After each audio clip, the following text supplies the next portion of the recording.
এটা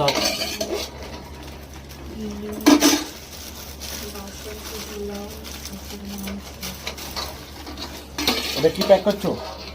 সব প্যাকিং হয়ে গেছে, এবার শুধু সবকটা প্যাকিংকে একটা প্যাকেটের মধ্যে ভরে দিয়ে দিচ্ছি। এই যে দেখো, একটা ফার্স্ট থেকে শুরু করছি।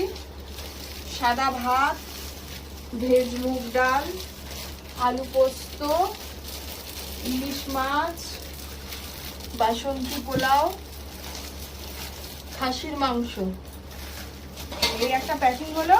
আর আম, লিচু, আর যেন কি মিষ্টি আর চাটনি, ওটা একটা প্যাকেট হয়ে গেছে, সেটা বাইরে রাখা আছে। ওই প্যাকেটটা ধরে এই প্যাকেটটা ধরে বলছি ইলিশের পিস দেখতে পারি?